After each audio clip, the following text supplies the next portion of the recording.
70 to 80% of our domestic consumption right now comes from Mm, Dangote Refinery, I saw that. I right? saw that. Yeah. The remaining percent is still being imported. Mind you, Dangote can supply us everything. He has the capacity to supply everything. Do you know why this will not happen? Why? Because we need trade liberalization, we need competition. Dangote is a monopoly. He's going to ruin the markets, he's going to take control of fuel. So we need to open the markets, let the market decide, let people have the ability to sell and compete with him. Whether those people have refineries or not, they should be able to import fuel from outside and sell. Mm. Like I keep telling you, Nigeria has a leadership problem. And this leadership problem comes right from the top to the bottom. I'm talking about politics, schools, religious houses, everywhere there's leadership problem. Dangote. We need to talk about Dangote, man. $20 billion refinery, oil refinery.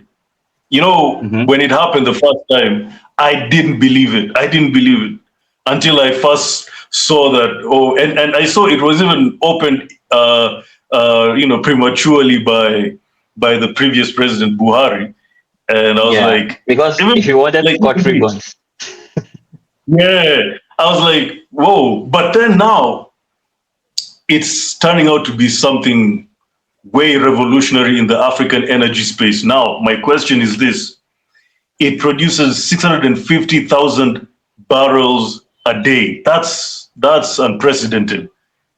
Is Nigeria, for people who don't know, because you know this channel has a lot of Nigerians, but also has a lot of African Americans, a lot of Kenyans, a lot of South Africans. So we might not know what is going on. At least some of us. What is going on is Nigeria, which is the largest producer of oil in Africa, is it using the Dangote refinery to its full capacity? That means is the crude oil that's in Nigeria being processed and refined in Dangote refineries and then sold back to Nigerians domestically, or is that not the case? Is it still the old school? Nigeria exports its crude oil outside and then imports refined oil. What is going on in the oil industry in Nigeria? For, okay. This is quite interesting. The Dangote refinery is one of the best things to have happened to Nigeria in the last couple of years because without the Dangote refinery, I can assure you that this US Iran war would have crippled the Nigerian economy because fewer, maybe Nigerians will be struggling to even, many people will sell their cars. Some will be struggling to get fuel at close to 2, 3 thousand if they even see because of this war. But that's not the case today because of the Dangote refinery. However, talking about supply to Dangote, the there are some brilliant people in NNPC. Let me start from there. They are so brilliant that they made some deals. Um, they registered some companies and then use those to borrow funds outside.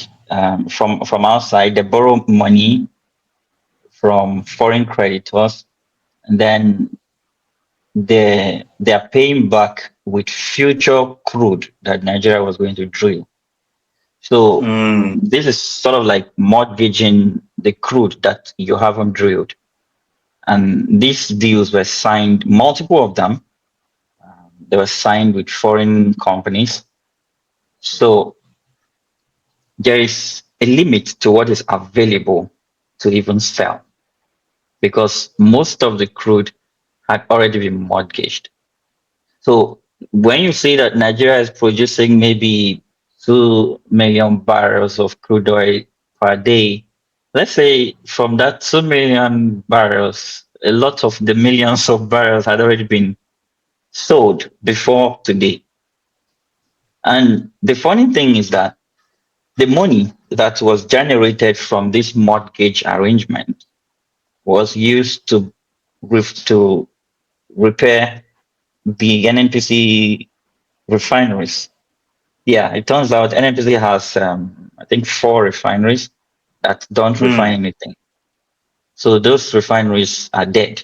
They've been dead since God knows when. Even right from Obasanjo's time, he tried to sell them off, but Yaradua reversed those deals. Funny enough, the person that was buying them at the time was Dangote, right? He already Mm. paid. Yeah, but Yaradua came and they refunded his money, and Nigeria took back possession of those refineries. I don't know which master strategist gave him that idea, but it meant that the NNPC used Nigeria's future crude to collect loans to fix the refineries that didn't work. So it's like selling our future and then setting the money on fire because the money was Mm. wasted. And I'm talking about billions. You want to know the figure? Yeah, 20, sure. 20. I think around 20, 18 to $20 billion. So in the past 10 years, 2 decades rather, Nigeria has spent 18 to $25 billion to repair those 4 refineries. Uh, How what? much did you say Dangote built his refinery again? 20 20. billion dollars. Yep. The combined capacity of the 4 refineries that they spent almost 25 billion on top is not up to what Dangote's refinery is producing. But we spent all that money, and most of the money is loans. And the way we repay the loan is through crude oil. So now that we have the Dangote refinery that is functioning, NNPC is saying they don't have crude to give to Dangote. So there was this time Dangote wanted to get crude to his refinery. They sent him to international oil companies. You know what that means? So the companies that were drilling in Nigeria told him to contact their international arm to sell to him. So he has to go outside Nigeria to import crude to Nigeria, to refine crude in Nigeria, and then sell the refined petrol to Nigeria. Because of So these that's the deals that situation. they. Mm. So now, currently, um, I think like 70 to 80% of Nigeria's fuel comes from Dangote. That is Mm. the daily fuel we consume in Nigeria. Like 70 to 80%, I'm not really sure on the exact figure, but I think 70 to 80% of our domestic consumption right now comes from Mm. Dangote's refinery, I saw that. I right? saw that. Yeah. The remaining percent is still being imported. Mind you, Dangote can supply us everything. He has the capacity to supply everything. Do you know why this will not happen? Why? Because we need trade liberalization, we need competition. Dangote is a monopoly. He's going to ruin the markets, he's going to take control of fuel. So we need to open the markets, let the market decide, let people have the ability to sell and compete with him. Whether those people have refineries or not, they should be able to import fuel from outside and sell.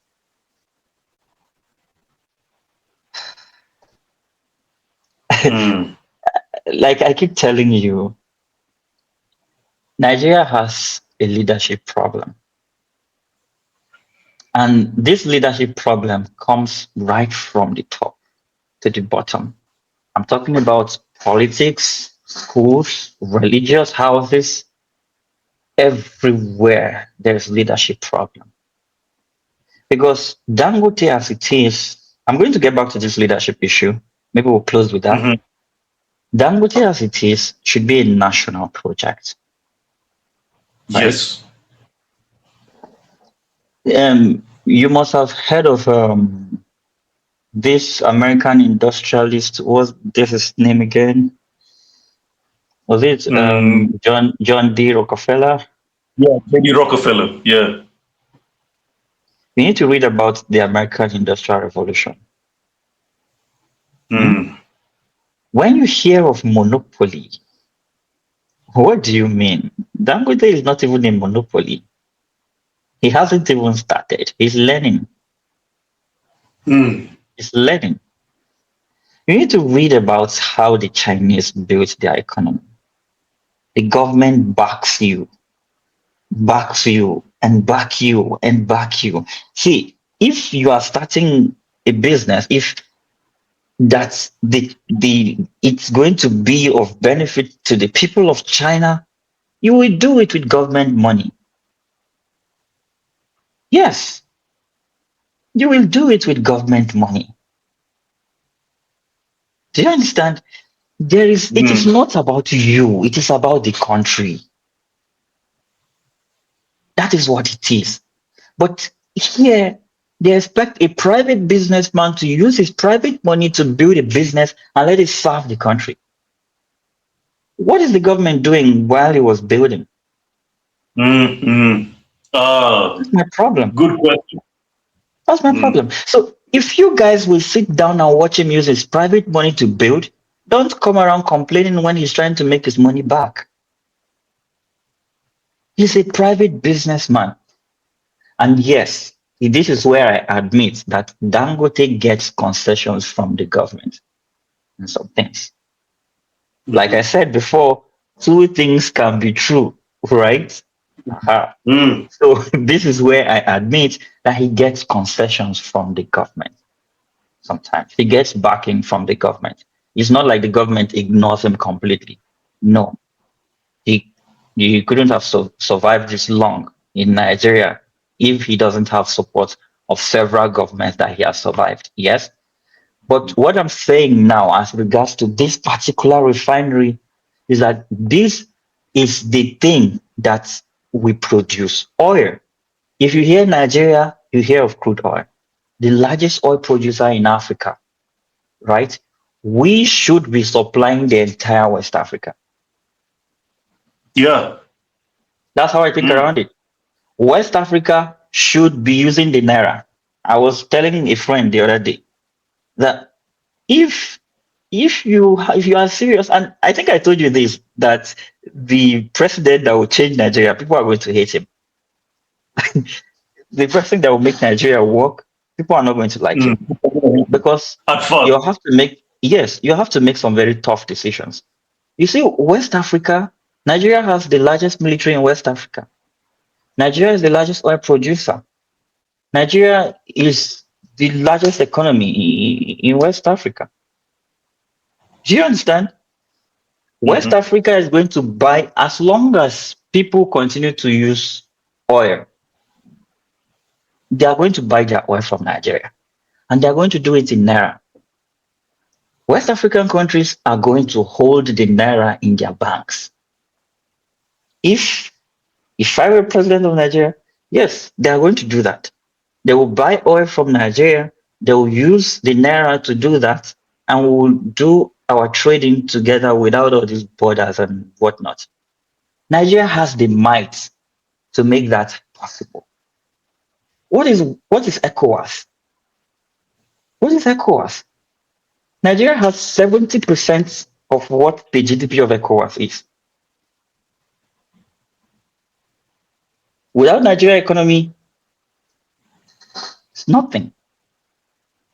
Mm, Nigeria, this oil guys, I did an episode on oil smuggling, and when Nigeria was paying subsidy money, Nigeria give money to them, they import oil, and then they sneak it to Benin Republic to sell at the real price.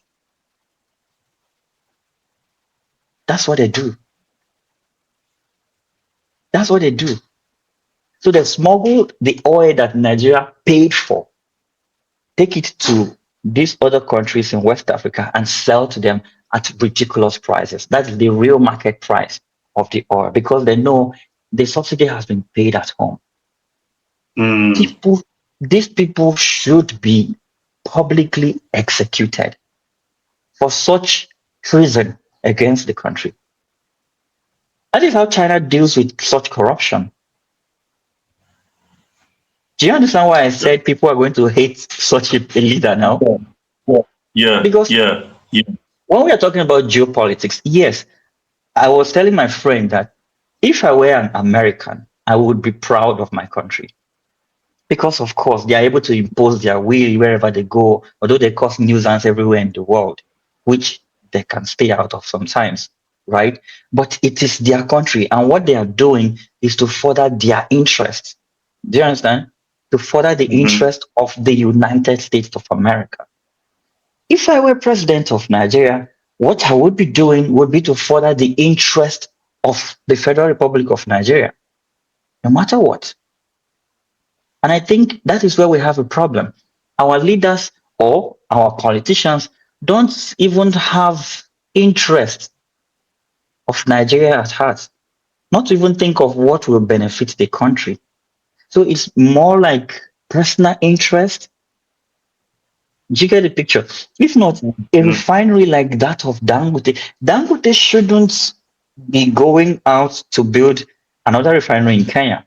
Yes, So yes, the refinery is supposed to serve East and Central Africa. The one he's trying to yes. build there. I think 700,000 barrels per day. Mm. Mm. Yeah, he's trying to expand the one in Nigeria to like 1.4 million barrels per day. So Wow. what would have been the focus of the government is to get some ownership of that refinery, right? And then make sure it is the largest refinery in the world. You see how you've heard of Saudi Aramco? Yes. Aha. Woo, yes. Hmm. Mm. So make Dangote the national something. Do you understand? Put your money there. Let every country in Africa come and buy oil from you if they can't refine by themselves. Why can't we do it? And then our next door neighbor, Niger, they have lots of uranium. Yes. Do you know Niger, they were getting electricity from Nigeria? Wow. I didn't. And Wow. and guess what? The France that was taking uranium from there, guess what they were doing with the uranium? That's what powers their nuclear energy. So the source is just our next door neighbor, sir. It's just our next door neighbor here in West Africa. So there are countries with lots of resources that we can put our heads together and build West Africa into a powerful hub that the rest of the world will be terrified when they think around us. And I think a strong president like that would want to have one or two nuclear weapons. And guess who has a lot of uranium? Niger. Guess who has Niger. a lot of guess who has a lot of gold? Close to Niger there is Burkina Faso. Traore. Mm. So so trust me, if well, I keep telling back to the leadership issue we're talking about here. I keep telling my friend that the luck that they have is I don't have interest in becoming president, and I'm even from a very minority place that our politics here they don't know you can't. If not, you see some like I told you earlier, the number one enemy we have are the ones without guns. Some of the narratives have to be cut out. Then the the ideology. We have to build it into people, the values, the patriotism, the love for country. We have to instill it from 5 years old. As you turn five, there are some basic things about your country you should already know. Mm. And that indoctrination will go on and on and on until you can wake up from sleep and recite it. That's how to build a nation. Build the people that care about the country. Dangote is a private Wait, businessman. wait, before So before we close the oil topic, how did oil come from? I read somewhere it was it's the oil price per liter is almost 10 times higher than it was before Bola Tinubu took office. Is that true? And how did it get so high? I know it's because of the removal of subsidies, but I'm sure mhm. by now things could have been better, right? Like it's been 4 years. No, it's not going to be better. Can't be better. Fuel it's now 1,000, I think 1,200 or 1,300 Yeah. naira per liter compared to 285 thereabout before, or just two something. Imagine it's just 4 years ago and we're forgetting what it used to be like. You Almost know, 10 times higher. mhm. The thing is we adapt to pain, we adapt to hardship here in this part of the world. So no matter how difficult it gets, we'll keep adapting. And that is why I say it's not going to come down. Um, also, like I told you just now, in the oil industry, crude oil is bought with US dollars.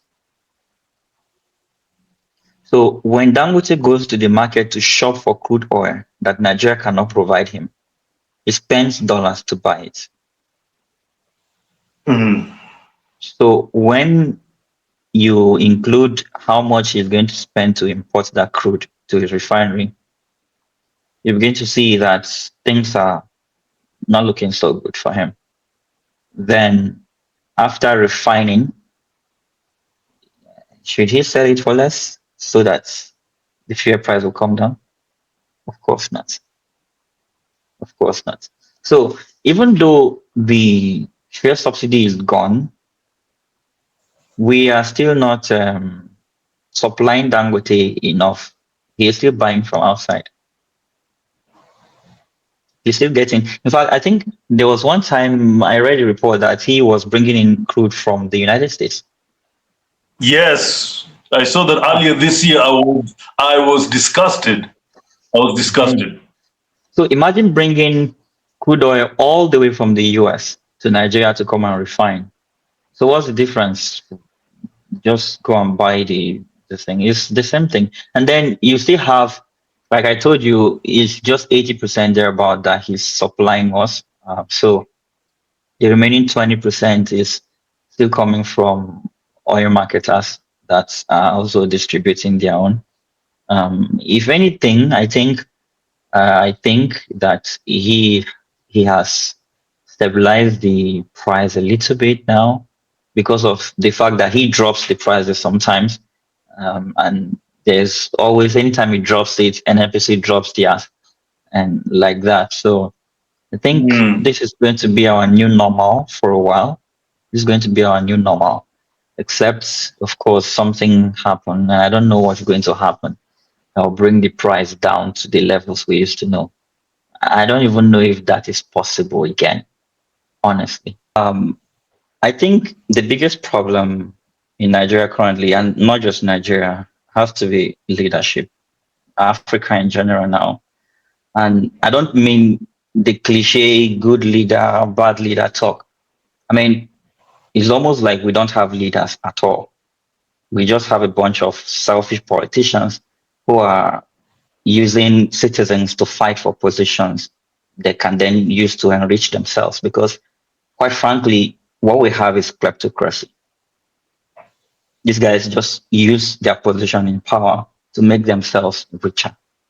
And the result of that arrangement is foreign powers who act like vultures circling around and looking for how to make deals with whoever gets into power. Then it's just business as usual. If you sit a Nigerian politician down now and ask them how they plan to make Nigeria work, and then listen to what they have to say, it's mostly just talking points from the World Bank and IMF. These are the same institutions that have continuously recommended policies that make life difficult for the average Nigerian person. But like I said earlier, this is not just a problem with politicians. Now, if you go into our religious houses, people are taught to be docile. When it comes to important issues like the economy, governance, and demanding accountability from public office holders, they teach people not to voice out. You can't question authorities. They call it rebellion. Submit to constituted authority. Yes, while I agree that people should follow law and order and all that, we should also encourage the citizens to know what their rights are, what their basic rights are. But when you continually tell a congregation that they operate with the economy of heaven, how will you convince such people that anything is wrong enough to warrant them questioning the government of the day? In the end, every conversation ends in "it is well" or "God will help us." And that is why we are stuck where we are right now. So I think our main problem is a general lack of leadership. We don't have many leaders willing to do anything to change the situation we are in. And it's now more about winning in their individual journey while the country rots away in the hands of kleptocrats who are chasing generational wealth for themselves and their family. But that is where we come in as the citizens who want our countries to be better. I believe it is in our hands to do something about these things, not just listen, not just debate endlessly, and not just argue about them. We should view these problems as a collective one, not individual, right? That is how I believe we can turn our fortunes around. That's how I believe we can change our countries. Because if we sit around and wait for each election season to elect our favorite politician into office, we are never going to get it right. I'm not saying you should go to the streets and topple your government. No, get me clearly. That's not what I'm saying. But if you decide that that is what will save your country, please, by all means, it is your decision and it should be your decision. But what I'm saying clearly here is that Africans, we need to unite. And I'm not saying this as the usual cliche everyone says. We need to really unite, sit down and evaluate our situation. Take a close look at our countries. Why is it that we have the resources that every other country needs, but we don't have the means or the factories to refine those resources into the finished product? Why are we always selling our raw materials instead of finished goods? Ordinarily, Mm. if you have crude oil, is it not better? Okay, let me ask you this. As a business person, if you want to build a fruit juice factory, would you rather build it miles away from where you have enough fruit or closer to it? It will Closer. save you money if you build it closer. So why are countries in need of cobalt not coming to build the factories they need those cobalt for on African soil?